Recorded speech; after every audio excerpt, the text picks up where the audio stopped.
तीसरी चीज़ क्या है, मुसफ़ को छूना, यानी नापाकी की हालत में हदस अकबर में मुसफ़ को छू सकते हैं कि नहीं। पहले बात हमने पढ़ी थी बेवुज़ू जो है वो मुसफ़ को छू सकता है कि नहीं, तो उसमें इब्न हज़म ज़ाहिरी का इख्तिलाफ़ था, ठीक है। अब क्या है कि एक आदमी हालत जनाबत में है या औरत हालत हैज़ में है, तो वो मुसफ़ को टच कर सकते हैं कि नहीं। इसमें जमहूर फ़ुक़हा की राय फिर वही है, जब उन्होंने बेवुज़ू को इजाज़त नहीं दी तो वो नापाक को कैसे इजाज़त देंगे, ठीक है। तो वो कहते हैं नहीं टच कर सकता।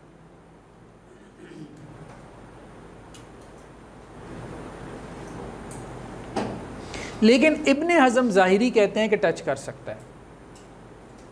वो बेवुज़ू के लिए भी इजाज़त देते हैं और उसके लिए भी इजाज़त देते हैं जिस पे गुस्ल वाजिब हो, कि वो भी मुसफ़ को टच कर सकता है। उसकी दलील उन्होंने क्या बयान की वो देखें ना, इस्तिदलाल कैसे करते हैं फ़ुक़हा। दलील उन्होंने ये बयान की कि सहीहैन में ये रवायत है, सही बुखारी सही मुस्लिम में, कि अल्लाह के रसूल सल्लल्लाहु अलैहि वसल्लम ने हिरक्कल की तरफ एक ख़त भेजा था ना, खतूत लिखे थे ना अल्लाह के रसूल ने बादशाहों को। अच्छा, जो हिरक्कल को अल्लाह के रसूल ने ख़त भेजा था उसमें ये आयत भी लिखी हुई थी, या अहलल किताब तालो इला कलिमतिन सवाइन बैनना व बैनकुम, आगे पूरी आयत। अब हिरक्कल जो है वो तो ज़ाहिरी बात है दीन इस्लाम पे है ही नहीं, वो तो है ही नापाक। उसने कोई गुस्ल करके थोड़ा मतलब वो अल्लाह के रसूल के ख़त को छुआ होगा। तो उन्होंने कहा ये इस बात की दलील है, और अल्लाह के रसूल को भी पता था वो नापाक है, काफिर है, ईसाई है, ठीक।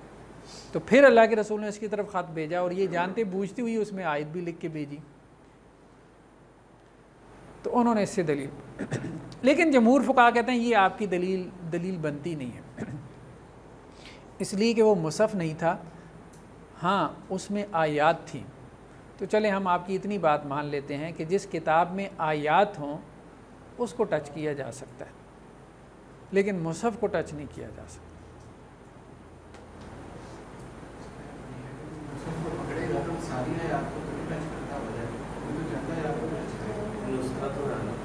वो मुसफ़ से मुराद फिर पूरा मुसफ़ लेते हैं ना,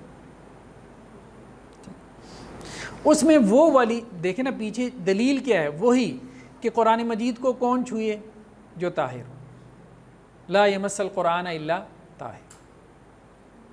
वो पहले रवायात गुजर चुकी ना बेवुज़ू के, उसमें ला यमस्सुहु इल्लल मुताहरून, कुछ ने कुरान की साइज से भी इस्तेदलाल किया, लेकिन कुछ ने कहा इससे मुराद फरिश्ते हैं। बहरहाल वो फिर पीछे दलाइल वो है ना, इस्तेदलाल उसी से किया है।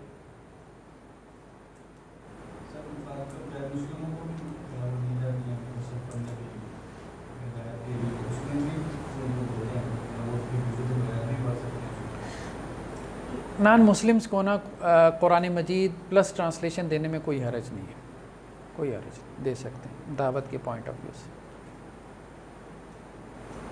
उसको फिर फ़ुक़हा मुसफ़ शुमार नहीं ना करते, वो उसको कहते हैं ये तर्जुमा कुरान है। मुसफ़ वो सिर्फ उसी को शुमार करते हैं जिसमें सिर्फ अरबिक टेक्स्ट है।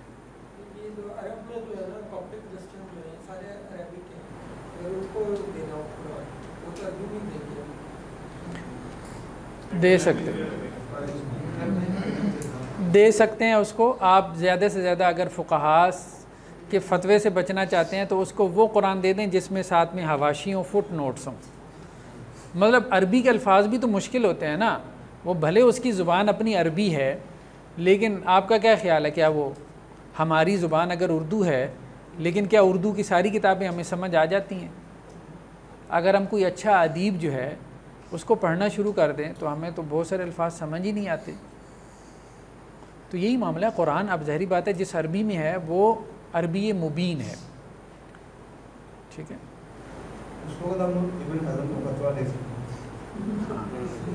मैंने कहा कि आप एहतियात करते हुए कि फ़ुक़हा जो है, एक ज़ाहिरी बात है उनकी राय है आइम्मा अरबा, तो आप उसको कोई ऐसा अरबी का नुस्खा दे दें कि जिसमें, जैसे बहुत सारे ऐसे मिलते हैं जिसमें साइड पे क्या हैं, हवाशी भी हैं, फुट नोट्स भी हैं, अरबी में ही है ना, वो उन्होंने अरबों के लिए तो लिखे हैं ना, अरबी में फुट नोट्स लिखे हैं।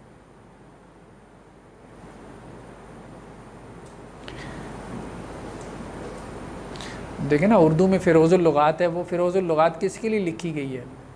उर्दू दानों के लिए लिखी गई है ना, इतनी बड़ी डिक्शनरी कि भाई इस लफ्ज़ का ये माना है वो पढ़ते चले जाएं बहुत सारे अल्फाज के, अक्सर अल्फाज के मानी हमें ख़ुद नहीं पता, हमारी ज़ुबान उर्दू है। नेक्स्ट क्या है, किरात, यानी नापाकी की हालत में कुरान मजीद पढ़ना, ये पहला था उसको टच करना, ये क्या है, पढ़ना।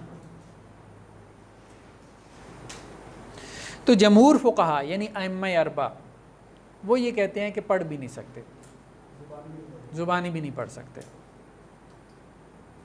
ठीक है।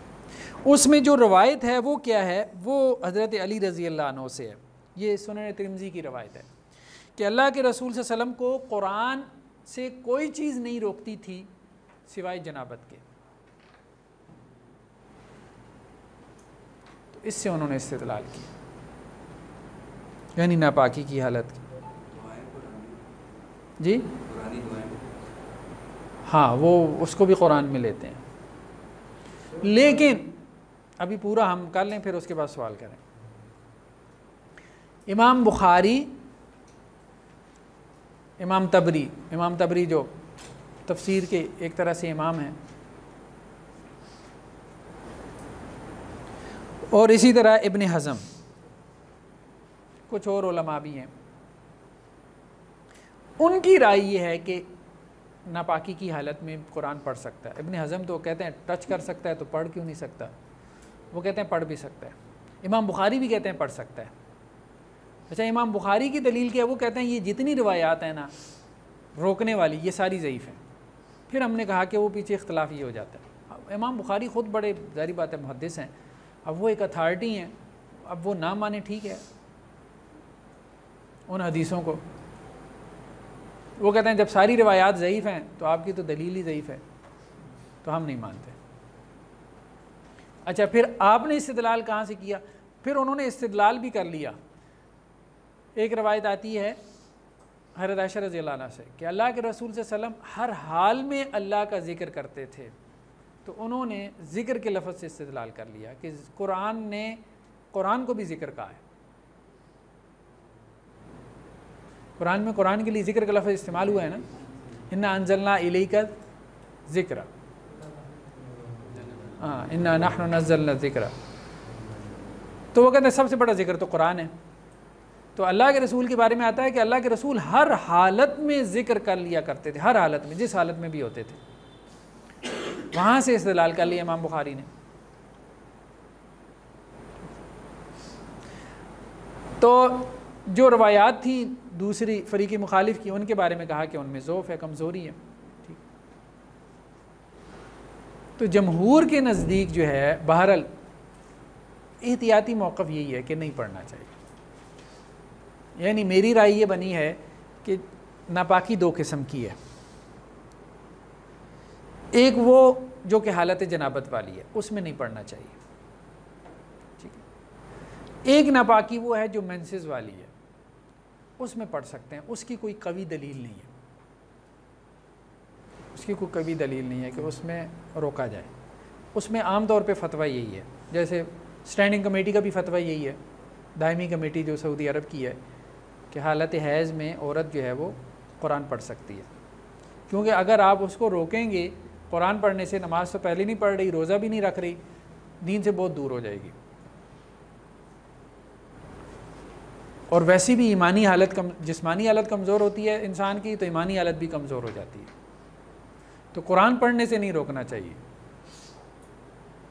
हाँ, उसमें बल्कि मेरी राय तो ये भी है, अगर कोई मुझसे पूछे तो मैं तो ये भी कहता हूँ मुसहफ़ को भी टच कर सकते हैं, लेकिन मुसहफ़ से मुराद वही गत्ता है।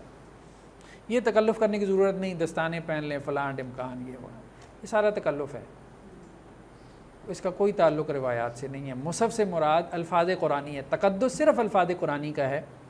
बस अगर मेंसेस की हालत में जिस चीज़ को टच करने से बचना है वो अल्फाज़ कुरानी है। अगर औरत जो है वो मुसहफ़ को टच भी कर लेती है, यानी कार्नर से उसका वो पेज कुरान मजीद का पकड़ के वो सफ़ात उलट पलट कर लेती है, उसमें कोई हर्ज नहीं है।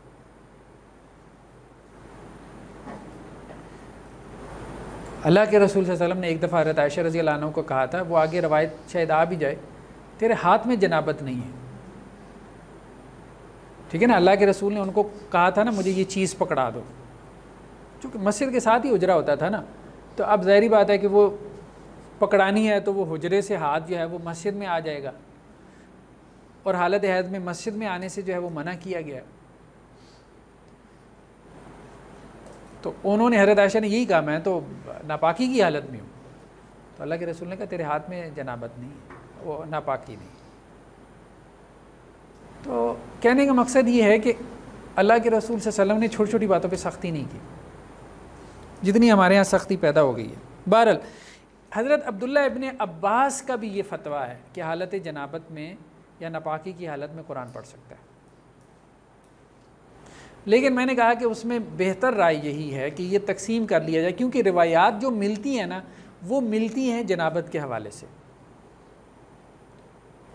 वो अगरचे ज़ईफ़ भी हैं लेकिन कई एक हैं, कई एक होने की वजह से मिन जुमला माना साबित हो जाता है कि हालत जनाबत में बचना चाहिए को। लेकिन जो मेंसेस की हालत में है कि उसको भी तिलावत से बच, ऐसी कोई रवायत नहीं है ही नहीं, वो बस नापाकी के ऊपर उसको क्यास करते हुए रोक दिया गया। तो वहाँ सख्ती नहीं करनी चाहिए, क्योंकि देखें ना ये नापाकी ऐसी है गुस्ल की जो वो दूर कर सकता है ना, ये तो अपनी मर्ज़ी से नापाक है ना, गुस्ल कर ले अपनी नापाकी दूर कर ले। वो जो नापाकी है दूसरी मेंसेस की वो तो उसके ऊपर फितरत की तरफ से, अल्लाह की तरफ से, उसको तो वो गुस्ल से भी दूर नहीं कर सकती ना, तो इसलिए वहाँ इजाज़त होनी चाहिए, वो इख्तियारी नहीं है।